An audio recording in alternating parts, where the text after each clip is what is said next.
Today's video is sponsored by Squarespace. Fuji has finally announced the perfect combo for family gatherings at X Summit Sydney. This is always a great way to start conversations about finance, though the lens this round is quite a bit more imposing than the camera body. This is the GF500mm f5.6 and the GFX100S Mark II. Of the two new camera bodies they announced today, it's as if the GFX department lost a bet for who gets to redesign their chassis. This is the exact same body and button layout as its predecessor, the 100S, which also happens to be the exact same body and button layout as the GFX50S Mark II.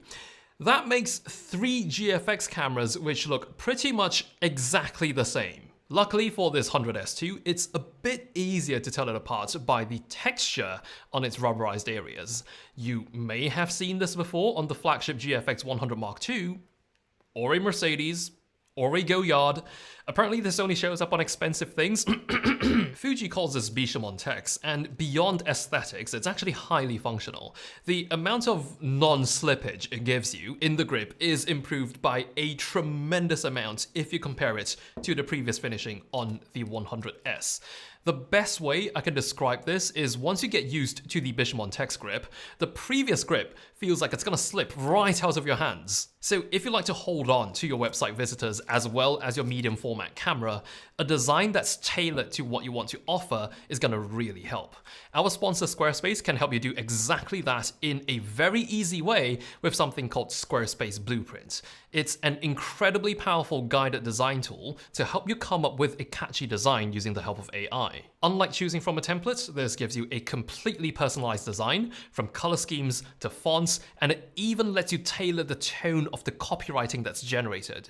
Your website is automatically optimized for every device. It's also got powerful SEO tools built in to help your site show up more often to more people and in exactly the way you want. Of course, you may want to further customize your site down the line, and with Squarespace's next-gen website editor called Fluid Engine, you can intuitively customize every little design detail with drag-and-drop technology for both desktop and mobile. With your Squarespace website, you can sell anything from products to content to time. Payments are flexible and seamless for your customers, letting you accept credit cards, PayPal, and Apple Pay, or even offer the option to pay later with Afterpay and ClearPay in eligible countries. Head on over to squarespace.com for a free trial, and when you're ready to launch, go to squarespace.com/zycheng to get 10% off your first purchase of a website or domain. Despite the rather familiar outlook, we are looking at the second highest end GFX camera. The launch price for the GFX100S Mark II is $1,000. Less than its predecessor's launch price. This will retail for $5,000 US, which in all seriousness is pretty good value for a second to flagship medium format camera. What's interesting is this does not share the same sensor as its predecessor, nor the flagship GFX100 Mark II. This is packing the second generation GFX 102 megapixel CMOS sensor.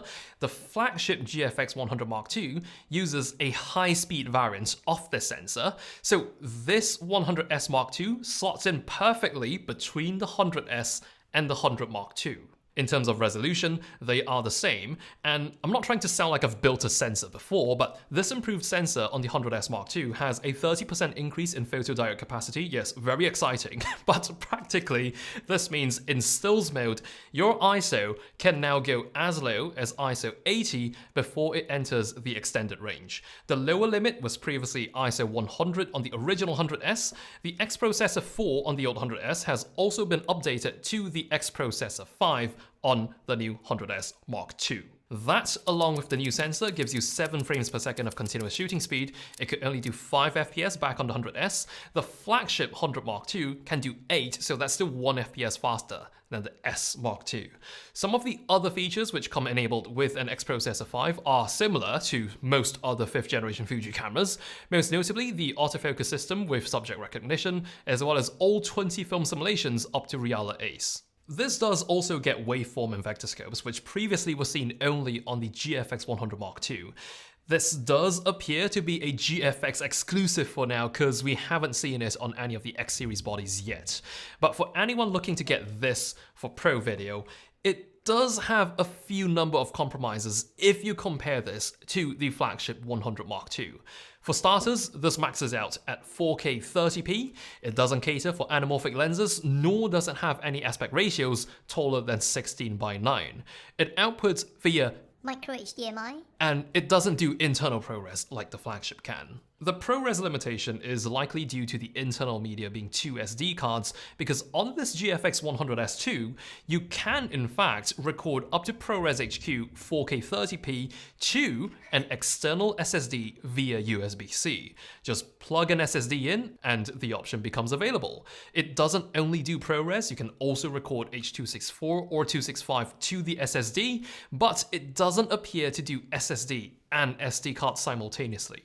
If you want simultaneous recording, it needs to be 2 SD cards, which also means you can't do simultaneous recording with ProRes. If you enable proxies for ProRes, that also gets written to the SSD. All this while, it of course can do F.6.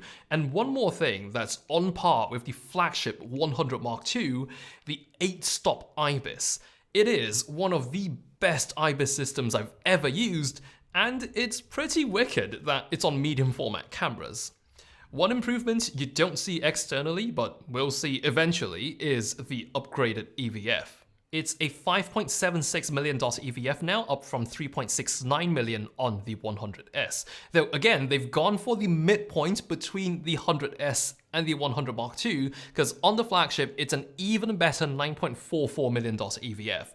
Still, with all the improvements packed on the 100S II, it's somehow lighter than its predecessor. Not exactly by a perceivable amount, but the original 100S was already known as a medium format camera with a not so medium format footprint, and that's even more so the case now with the 100S II.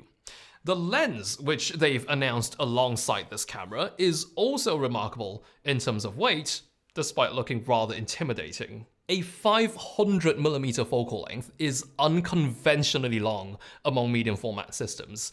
It's a full frame equivalent of about 400mm, and this is still compatible with Fuji's 1.4x teleconverter, which takes you up to 700mm.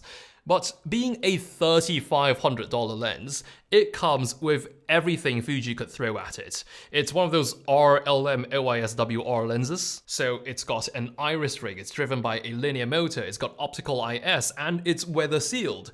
In addition, it comes with a beefy tripod collar, a huge lens hood with Fujinon written on both sides, 4 focus control buttons on the barrel, which can be mapped using the panel here to initiate autofocus, pause autofocus, or snap the autofocus to a preset distance, which is what that set button is for. The incredible thing about this lens is it being a 500mm lens, which is lighter than the GF 250mm f4.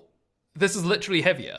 The 250 was the longest GF lens before this 500 came about.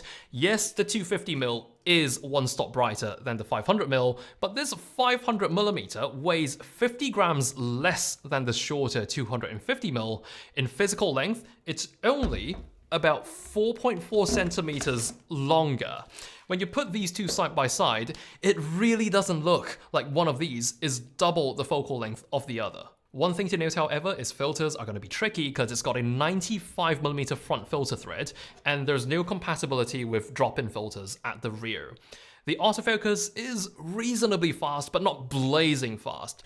Not that action ever was a key genre to shoot on medium format, but with the subject tracking autofocus on the GFX100S II or 100 Mark II, I'd say it's not exactly undoable. I understand a super telephoto lens this long may not be the first lens that comes to mind for most GFX owners, but with this lens, it's seriously mind-blowing the amount of detail you're able to pick out from such a long distance away.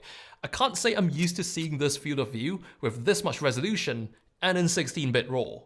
Also consider the fact that going full handheld with medium format 500mm is somehow perfectly feasible with this setup. It genuinely doesn't feel too heavy when operating, and the OIS works with the IBIS on the 100S II to help you out with 6 stops of stabilization in this particular combo. With regards to image quality, I can't really find anything to complain about, but even if there was, I don't think there's an alternative for this lens. Speaking of alternatives though, if you prefer to look a little less imposing at your next family gathering, maybe consider the other camera Fuji's announced this time. It's the X-T50, doesn't have a medium format sensor, but is very much a lot more compact. My review of this is also already up, so I guess I'll see you around.